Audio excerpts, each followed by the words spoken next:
has come to my attention that Zenless cannot take its girls seriously. We have nerd girls, geek girls, and girl failures. And even when we try to have the most serious of ZZ characters with this aerospace deputy officer, we get this. Yet when it comes to Sigrid and her special talent of being able to hypnotize me, it's time to start horsing around and learn you a thing or two about our newest ice attacker, Sigrid. Alrighty folks, let's start learning about Sigrid's kit, starting with her core. Seems to see here that it says the state called the aerial patrol spear. Wow, okay, wow. In aerial patrol spear state, aerial patrol spear refreshes after triggering the aerial patrol spear state. Aerial patrol spear increases what? Man, this core passive was way too long. Every time I say aerial patrol spear, take a bite of a carrot for crying out loud. But let's just toss that in the trash and give you the actual TLDR. Firstly, Sigrid's stacking gimmick. Yes, this spear state is quite pivotal to Sigrid's playstyle and pacing, as it allows her to create instances of your hold enhanced basic attack called the converging spear. What's even cooler about this attack is that you're going to be able to parry with them as well. Sensational. To initiate the spear state, you'll be using an EX special, assist follow-ups, chain, ults, and dodge counters, and the fourth hit of your basic string called the frosted tip spear. Goodness, didn't know Sigrid was a fan of the 2000s. Yeah, what's cooler than the name is that the regular basic string has a cool effect of retaining the number count if the string is disturbed with, say, an EX or other abilities. More on that later. Essentially, most of our skills outside the basic can create this window indicated by the shining blue duration bar. And now that you've started the spear state, the duration of the window for you to launch the enhanced attack will decrease each time you gain a level up to a max of 3.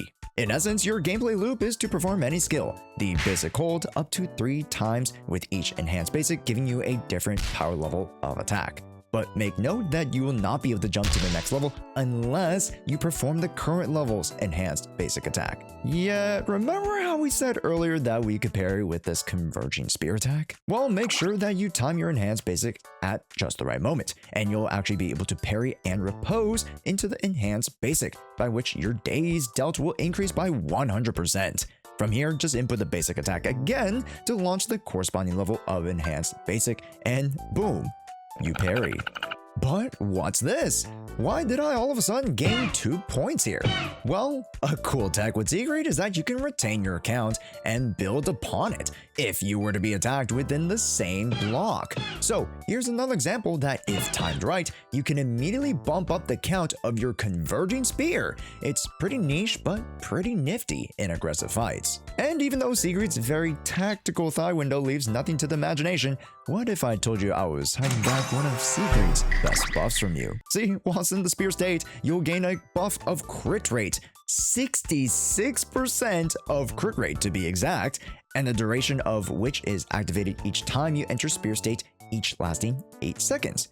Yet, repeated triggers of the state will extend the duration all the way up to 40 seconds. Just like how my 1200 wit Super Creek is able to pop 12 stamina recovery skills in a row.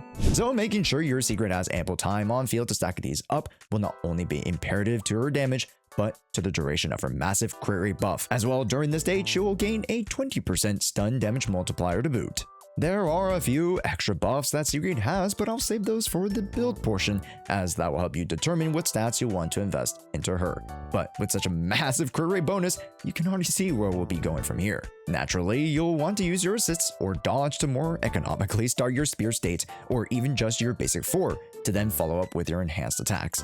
Unfortunately, your stunned enemy isn't going to be moving for a few extra seconds.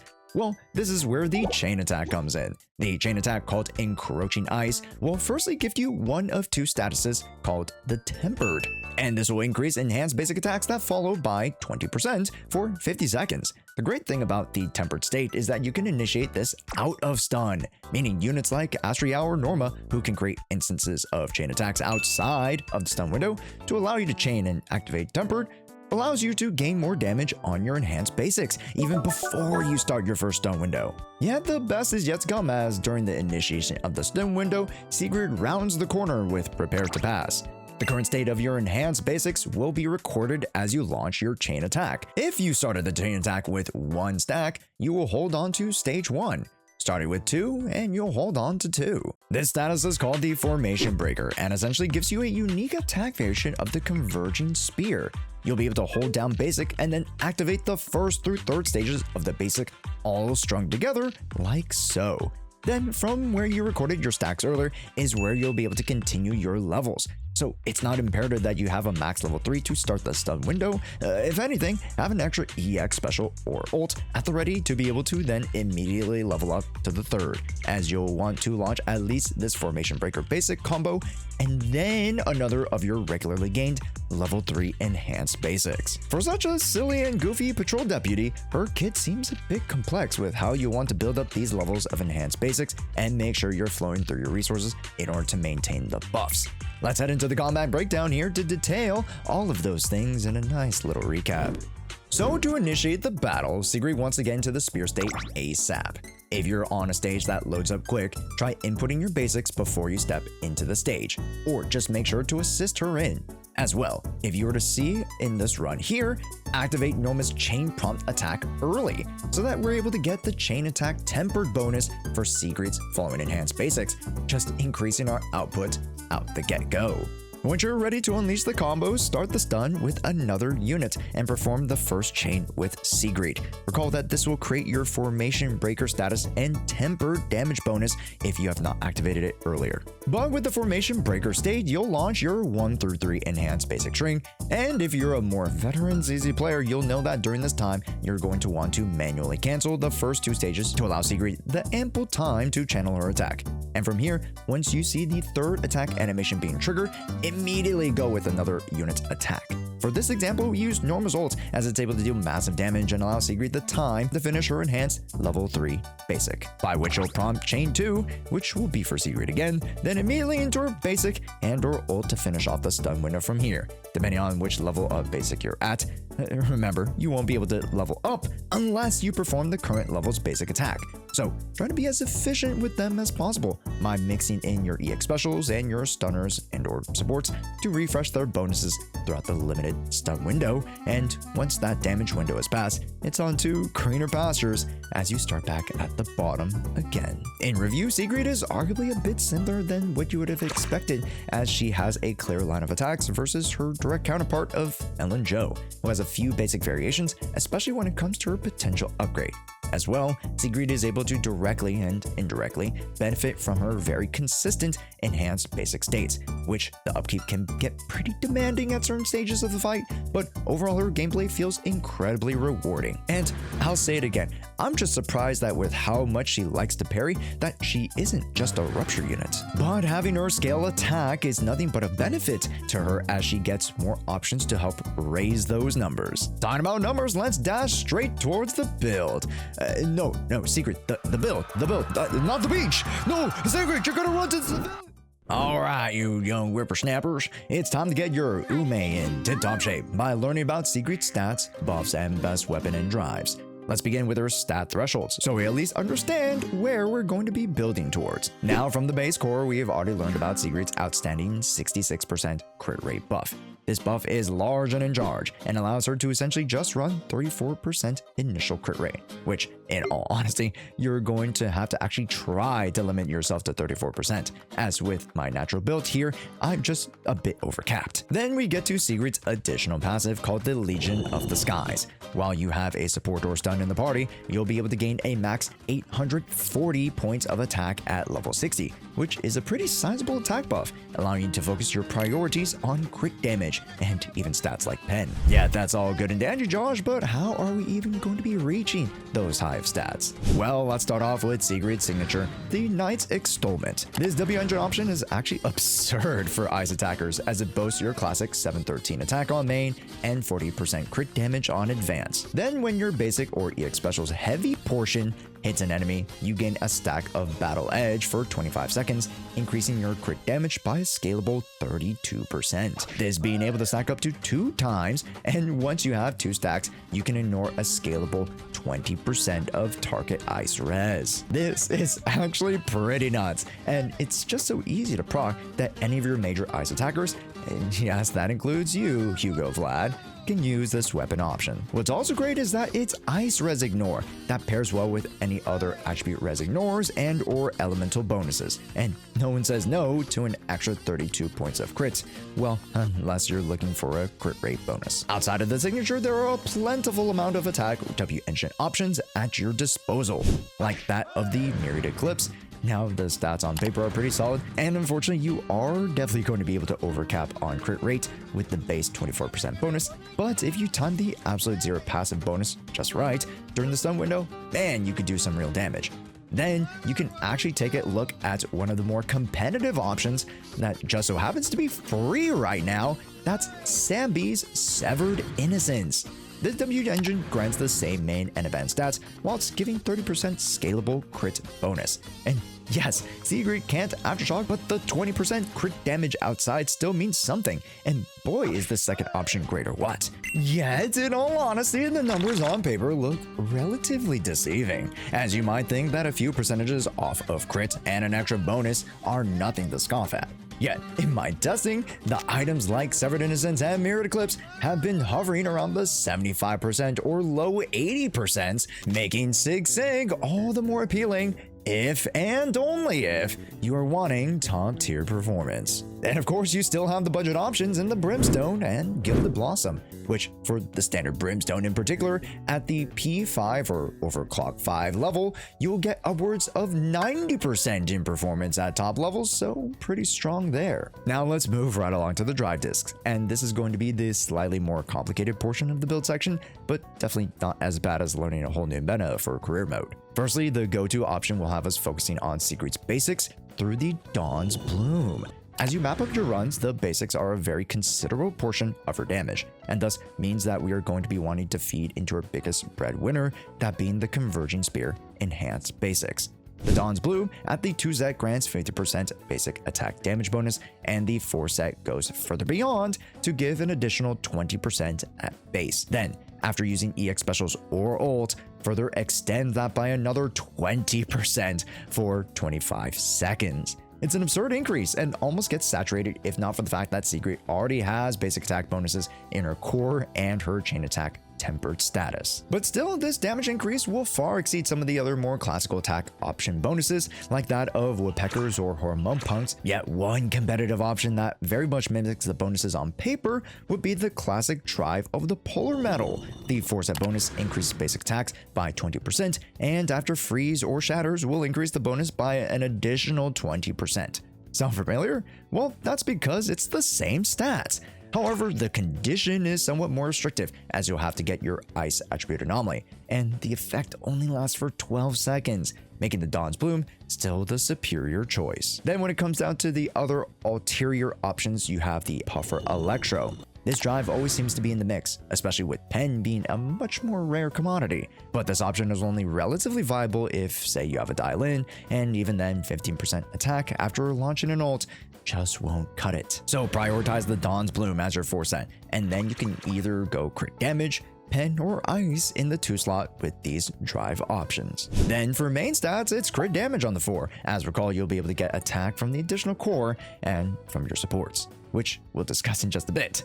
5 slot will be Pen and or Ice, followed then by attack, and then your 6 slot will be nothing but attack to round out your Uma's build. Make sure for skills you prioritize the basic, special, and ult, and then followed by assist. You can still build into dodge if you wish, but remember that you'll be wanting to prioritize basic parries, but I always suggest going to at least level 6 for all base skills if possible. And if you're looking for a one-stop shop so you don't have to go back through this whole build guide portion of the video, which of course I would love you guys to rewatch it again for some viewer retention, but here is my infographic guide, which you can also access via Twitter and our community Discord library. Now, even though Sigrid seems to be a one-horse army, she still wants to have a strong team to back her up. So let's go down the team options and give you guys 2 different team structures to build around. Firstly, starting with the conventional hypercarry teams that consist of your lead DPS, in this case being Sigrid, followed by 1 stunner and 1 support. The best performing team combo I've tested has to go to Norma and Sunakor.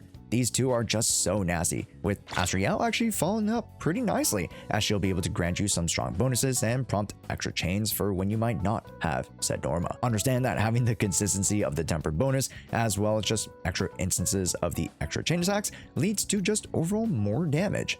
Then we've got strong stunner options like Nongong, again if you're paired with Tsuna, or just your classical Dailin, who, surprise surprise, is here on the rerun. So picking her up might be the most no-brainer pull to help your Sigrid now. Yet if you are a male enjoyer, don't worry, as your classical Lycons will be up for the job with his new potential to reduce ice res and grant stun damage multipliers. And we can't forget about the champion of the outer ring.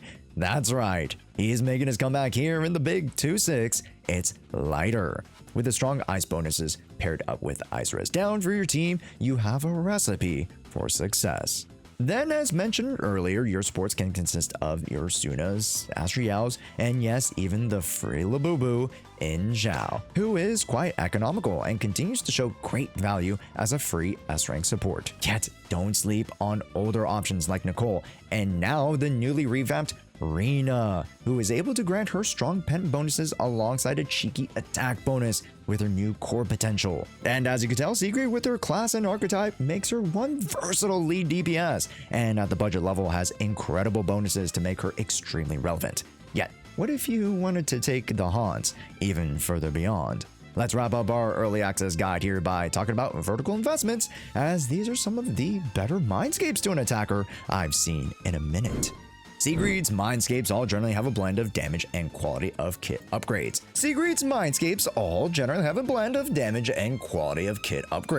Starting with the M1 that grants an additional instance of your level 1 basic after a level 3 has been executed. Now, if strung together right, you can essentially add in a whole new level instance of level 3 spear state, if you recall how we utilized the block tech to get an extra level of spear. But again, you need to find the right timing to do so. Other than that, you do get an additional 25% attack and a bonus of an extra 100% of attack as ice damage from every activation of this additional instance. So overall, a pretty nifty Mindscape. M2 grants a sizable pen bonus of 24% for the Unbridled Spear instances and enhanced basics, alongside a nice quality of life increase to the duration of the spear state window by 2 seconds, allowing for more grace time to wait on those enemy attacks. Then Sigrid also gains a nice 10% decibel generation bonus to confirm ults for your stun windows. M3 and M5 are your more classical skill upgrades, so nothing of note there. The M4 being also pretty tame, as it's just an 18% damage bonus increase that goes alongside the duration of your crit rate core buff on the spear state. And to wrap us all up here, the M6 grants an additional instance of damage based on your attack and is scaled to each of the levels of your enhanced basic attacks. Then the M6 also unlocks the limit of the formation breaker, allowing you to enter it anytime you hit a chain in stun, alongside the activation speed of the formation breaker basic string increasing, allowing you to alter your stun window attack patterns to accommodate at least 2, if not 3, of these chains into a formation breaker basics. All in all, I actually really like these vertical investments, as they give a nice blend of not only offensive number bonuses, but changes up Sigrid's playstyle such that her kit and attack patterning are different, which personally I prefer over just larger numbers. But all in all, M0 is where I would stop, and because you can get the free Severed Innocence from the anniversary at this current point in time, I would take the extra polychromes to go for a copy of Dailin to pair, or even Seed or Asher from the spending event, and boom, there's your premium team right there. And if you guys enjoyed this early content, as it helps you guys prepare your understanding of the unit, as well as prepare actual items and builds for the characters, please make sure to leave a like and hype up this video if you guys are on mobile, as it helps us to bring this video out to more folk. And make sure to leave a comment down below if you guys are going to be pulling for our magnificent haunts, as I'm also going to be running a monochrome giveaway. More information on our YouTube posts. And with that, it's your boy Josh, and I gotta get to also making the rescreen banner guide for you guys. So until then, why not check out one of these videos, because YouTube thinks you'll like it. And as always, thank you so much for watching. We'll see you guys in the next one.